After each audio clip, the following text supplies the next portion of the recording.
Cops of Reddit, what is the most what the frick happened here moment you've experienced?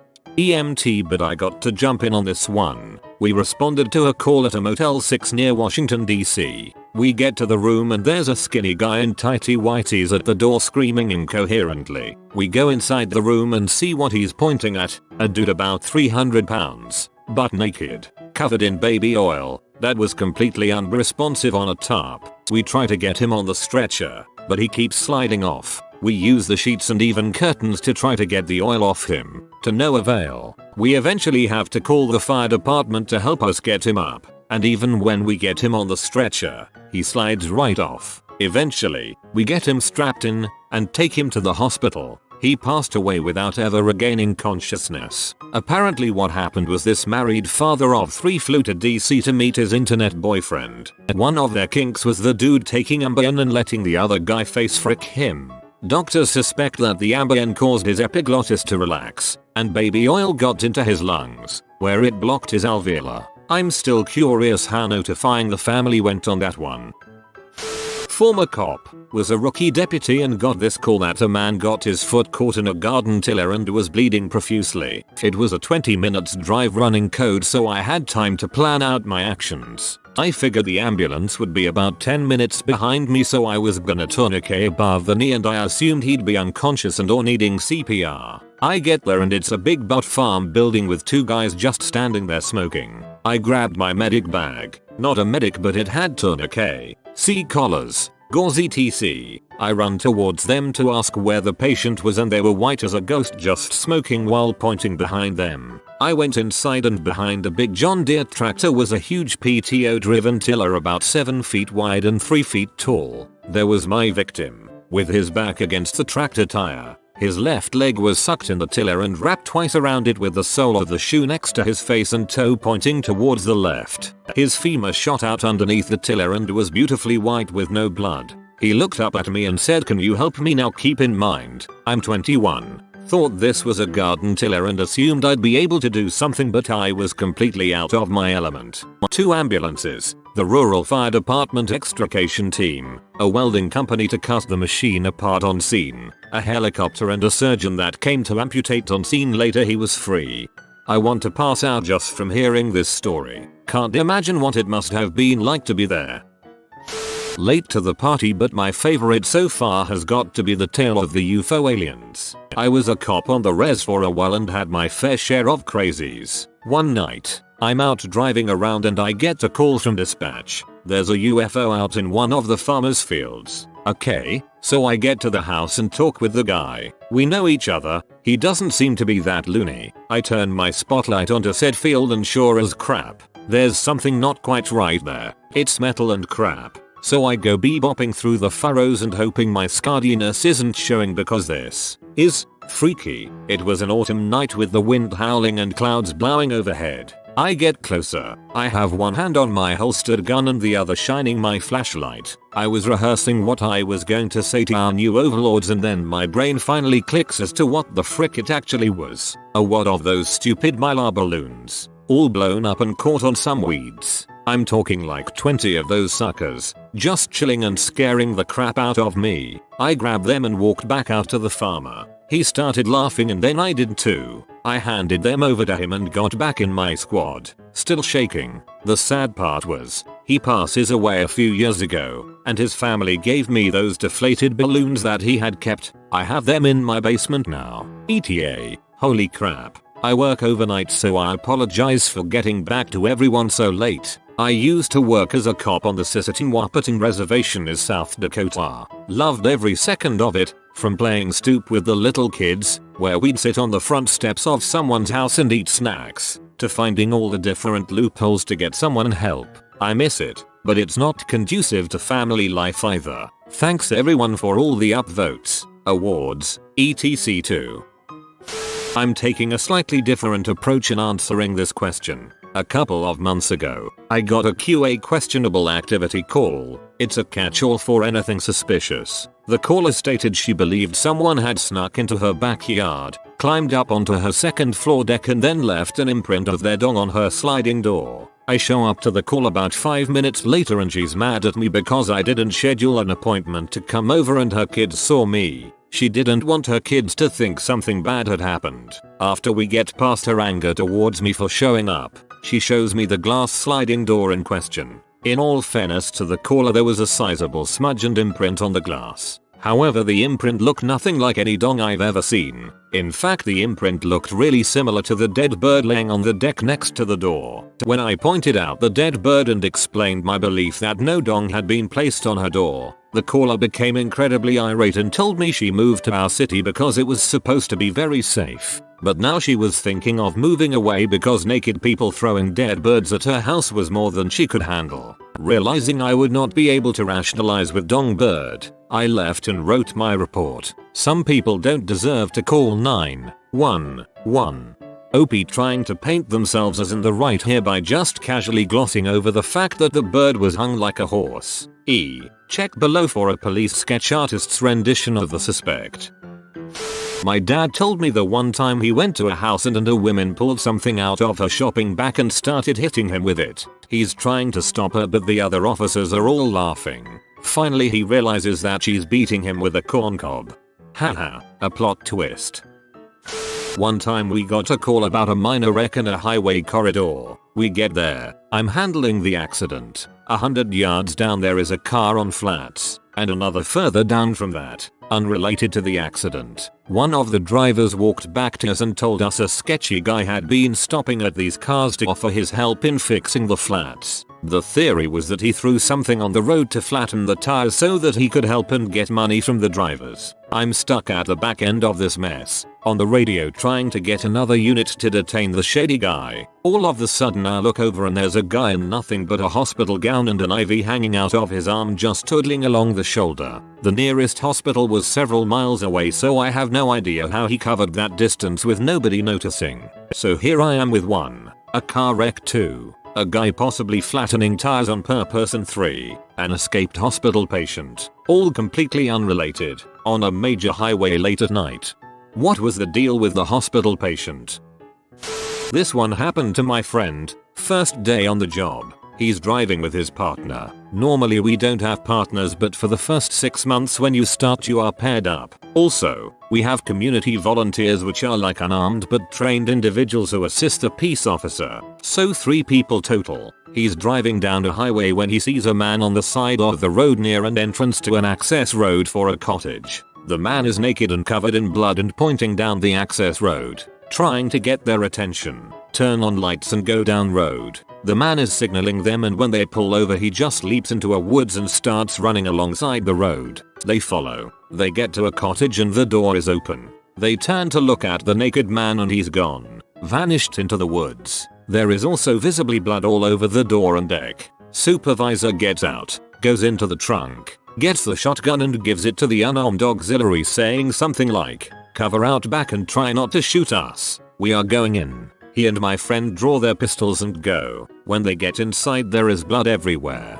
like from a movie, all over the walls, furniture, just everywhere. Enter the living room. There is a man on the couch with a couple knife wounds to his stomach, but is alert and seems actually not that bad. But he's holding a pit bull on a leash. "If you let that dog go it's dead," says supervisor. Guy ties leash to side of couch, puts his hands up, but won't say a word. "Is there anyone here? What happened? Are you okay?" Nothing. He's not answering. They place him under arrest and auxiliary takes him to the car. They continue searching upstairs, clearing rooms out until they get to one of the bedrooms. They look in and there is a guy under some covers but still obviously awake. "Show me your hands." The guy hears them, throws the blanket off to reveal he is also naked, stabbed, and basically about to die from blood loss. Paramedics come. House is fully cleared out. As it turns out the 3 guys, including naked forest man, were all drug dealers just having a get together. They started doing ecstasy and after getting really high it turned into a bit of a gay orgy. In a moment of lucidity one of the drug dealers realized he wasn't gay and grabbed a knife, which escalated into a gay orgy knife fight, hence all the blood. That was day 1. Oh my god, I'm laughing way too hard at this. One guy realizes he is not gay and grabs a knife. A friend of mine is a cop in the UK and his story is more WTF as he saw it unfold, but missed how it all started. It was his first week out on patrol and he was assigned to an experienced partner. They respond to a burglary in progress and are told that a nearby dog unit was on the scene already. When they arrive at the property they hear a commotion outside that's clearly between an officer and a suspect, and they open the garden gate to assist the dog unit. What they then witness is a suspect face down on the grass, an officer stamping on the suspect's back whilst holding his arm up near her hip and shouting "Stop resisting," and the police dog absolutely going to town on this guy's buttocks with his teeth. The suspect is, unsurprisingly, struggling and resisting and then ends up kicking the dog. The dog then latches onto the guy's leg, starts ferociously tugging, pulls it off and then runs towards the new cops on the scene with it. It turns out that was a false leg, which no one except the suspect knew at the time, and my buddy the cop said he just froze whilst trying to figure out how the heck he calls this in and whether or not he should retrieve the man's leg from the police dog. I've never been a cop, but my dad was for several years and I've heard plenty of stories from him. The one that I think fits this thread best came from early in his career when he was still pretty much a rookie. He and some of the other cops got called to a house to follow up on an old woman who was suspected to be dead. When they get there, they find out the woman was a big time hoarder with stuff stacked to the ceilings and paths leading to each room barely big enough for one person. While my dad is walking around taking all this in, one of the other officers suddenly puts his hand out and tells my dad to stop right where he was. Dad asked why and the officer said, "You almost stepped on her." My dad looked down to find the old woman dead and buried under her own stuff. Pretty common situation with hoarders.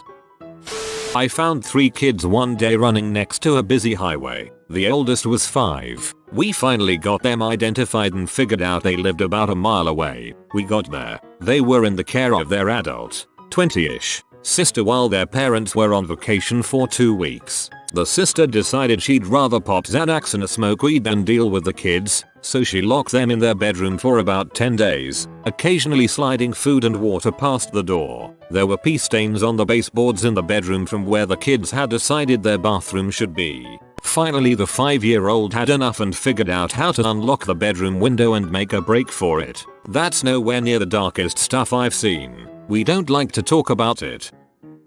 I used to be a cop. We got a call from a guy who claimed to be the victim of a robbery and was incapacitated in his home and had only just managed to reach his phone and call us. We arrived to a trailer home that was totally empty except for a man in hardcore fetish gear tied to some sort of adult swing. I mean, there was nothing else in this house except the gimp tied to the adult swing. Nothing. No furniture. Not even curtains. Okay dude, what the frick? Adult gimp. Well you see, officer, I hired 2 Asian H to spank me while I was in the swing. Nothing illegal there. No physical acts. Just some spanking and they'd leave. Well, the girls arrived, tied me to the swing. Then, 2 Asian guys showed up, beat the living crap out of me, then pulled up a U-Haul trailer and stole literally everything that I owned before leaving me hanging here with my cell phone because they said they knew nobody would believe my story anyways. But the cops would probably chase them for a murder. I still don't know if I believe his story,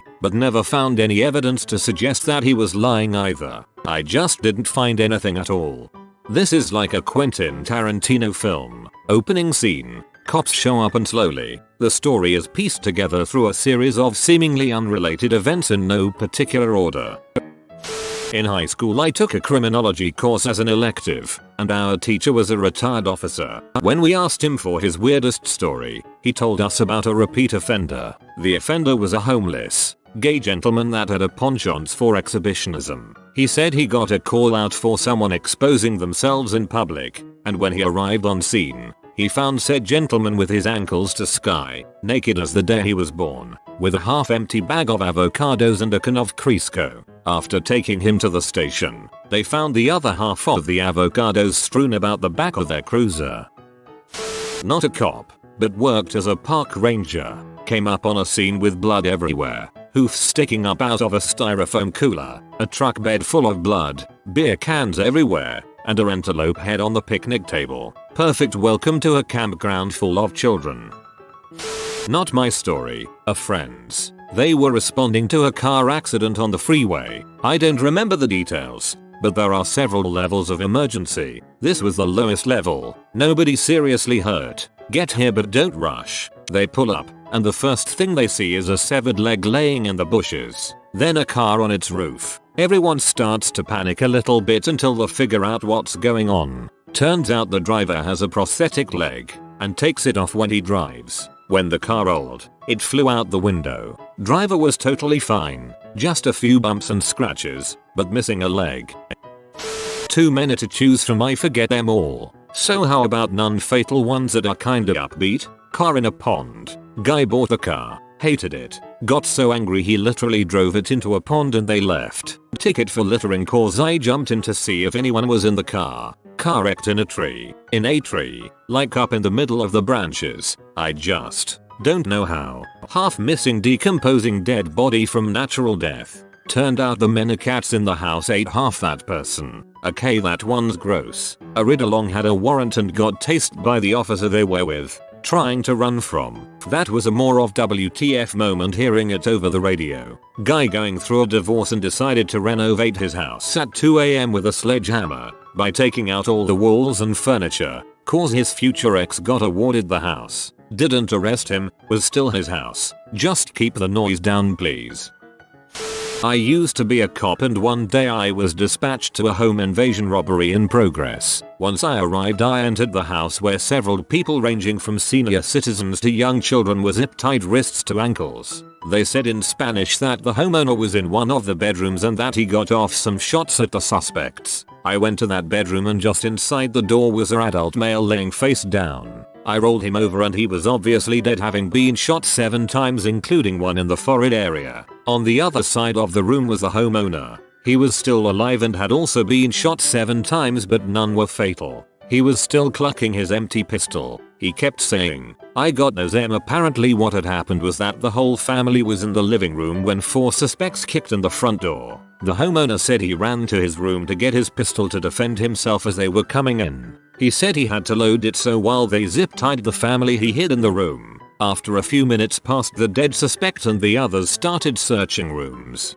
He said when they got to his he stood up and they opened fire on each other. The homeowner said 4 people shot at him and he didn't know how many he hit. He said he didn't know he got hit at first, but when he tried to chase the suspects as they ran out he collapsed. He was hit in both legs, the abdomen and left arm. The guy was such a bad butt and he survived the incident. He had actually hit all 4 suspects. One died and the others showed up at 2 different hospitals about an hour later. The idiots didn't wear masks so the family was able to identify them. They got life in prison. I personally think they were going to kill everyone and that is why they didn't wear masks. They targeted that specific house because it was harvest season and they had hundreds of pounds of processed herb in different stages of packaging on the property. Some was hanging to dry in a barn. Some was in a big pile broken up in a bedroom and the rest was packaged in shipping boxes ready to be moved. When this happened, recreational marijuana was not legal yet. The homeowner grew it for a medical dispensary but was way over what he was allowed to grow. Not me, but my dad's a cop. They went in an apartment to get a dead man and had to check his ID card. It said he was a Caucasian expat from the UK, so they were confused as to why the body that they found was that of a black man's. As it turns out, his body had just turned entirely black because he'd been dead for so long. The newbie that they made retrieve the body vomited and fainted, but apparently newbies are made to retrieve the body, so he had to do it in the end. Oh crap, I feel sympathy for the newbie. I was a passerby during a public argument between 2 strangers. I passed by before the police rolled in. What I witnessed: a foreigner trying to fight with a Greek vendor. They started throwing each other around. People step in to separate them but they won't let each other go. One guy loses his pants and underwear. The other guy is trying to swing at his balls. A young girl rushes in with a chair and breaks it against the head of one of the randoms who tried to separate them. An older grandma throws her shoes at the girl. The guy who got hit by a chair throws the shoes back at the grandma, who gets hit square on the face. The younger girl takes her shoe off and smacks his head again, while the grandma runs over pulling the girl's hair. The guy finally gets a grip on the other guy's dong while one other guy who is separating them is biting on his head trying to get him to let go. All the while a woman is screaming from the balcony above them, "You thief! Stealing balls from children! Thief! I saw you!" Give back the balls to the children. Yay. IDKI the man.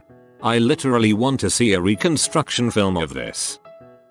I'm not a cop but a friend who has told me about a call from an apartment building where the tenants were complaining about a smell coming from one of the apartments. When they went in they found the bathtub full of fecal matter. Turns out the occupant had a scat fetish. His parents had money and had to hire a crime scene cleanup crew from 100 miles away to come clean it up. He had never before that day heard of a scat fetish. Come to think of it, I don't think I had either.